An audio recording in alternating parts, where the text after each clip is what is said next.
আচ্ছা, এই মানুষগুলো দাঁড়িয়ে পড়লো কোথায় যাচ্ছে?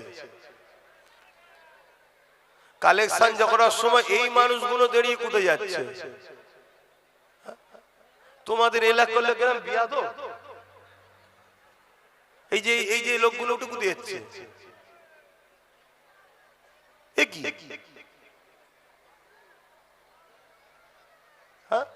এখানে নামাজ হবে তো নাকি? তো ওরা কোথায় যাচ্ছে? চাপ লেগে গেছে?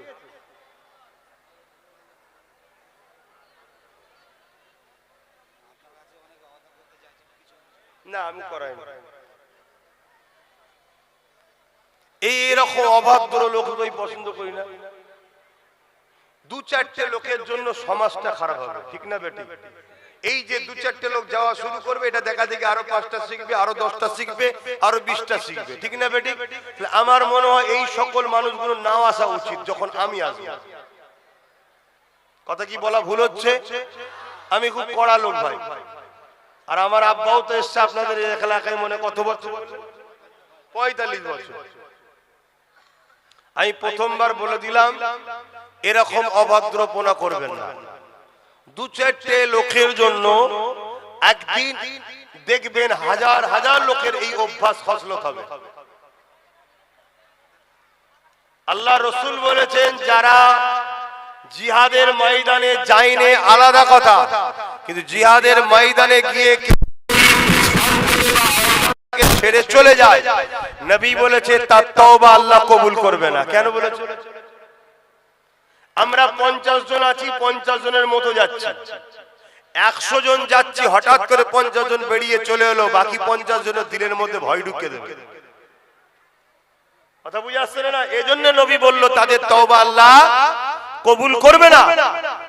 তা আমরা 100 জন থাকি আর 1000 জন থাকি, যা থাকি আমরা থাকবো, কিন্তু হঠাৎ করে 50 জন পিছখান থেকে উঠে গেলে তাহলে বাকি জনের উঠার একটা মন মানসিকতা। এমনিতে সবার পিছনে শয়তান এখন আছে না? না, মানুষরা তো শয়তান লেগে আছে, আর ইবলিশ শয়তান তো পিছনে লেগেও আছে।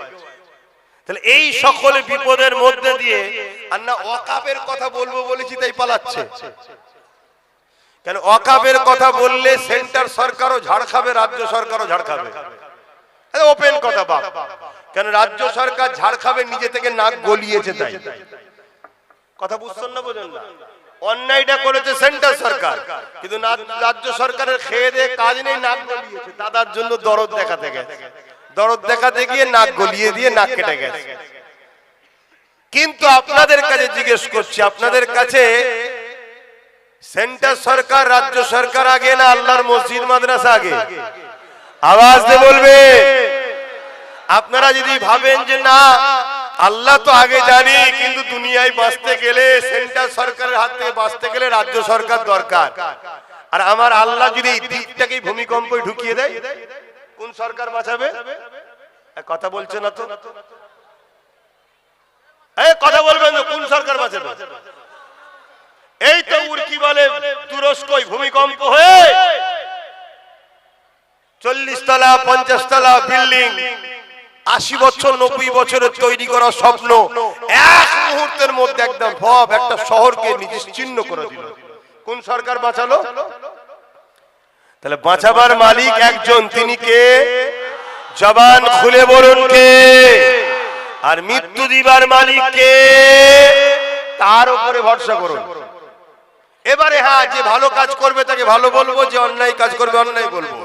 যতক্ষণ তুমি ভালো করবে তোমার ভালোর গুণ গাইবো, যখন তুমি অন্যায় করবে তোমাকে অন্যায়টাকে অন্যায় বলবো। তুমি যদি অন্যায় শোনার পরে ক্ষমা চেয়ে নাও ভিন্ন বিষয়, কিন্তু অন্যায় করার পরেও যদি বলো দাদাগিরি দেবো, ঈমানদার কখনো তোমার সাথে থাকতে পারে না। মুনাফিক বেঈমান গুলো থাকে আলাদা কথা। এই কথা বুঝছেন না? বোঝেন না? আমি এমনি বাপ সব এত দূরে আসা, নদী পার হওয়ার খুব সমস্যা। কথা বুঝে আসছে না? না, কিন্তু গত বছর এসে ভালো লেগেছিল, এই বছর আসলাম।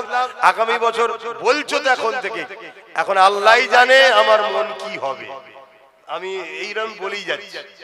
কথা বুঝে আসছে না? এ তো সবাই বলে, ওটা তো সবাই বলে ভাই। আলহামদুলিল্লাহ, আলহামদুলিল্লাহ। শোনেন, ও তো ভালোবাসাই বলবেন জানি। কিন্তু অনেক ব্যাপার আছে, যাক আমি ওইদিকে যাচ্ছি না। আমি একটা নাচ পড়ছি, মন দিয়ে শোনেন। সবাই দিয়েছেন তো? ছেলেরা গেছিল কি গো, একটু টুকু দিয়েছেন তো? আপনারা গরিব হয়ে গেলেন দিয়ে?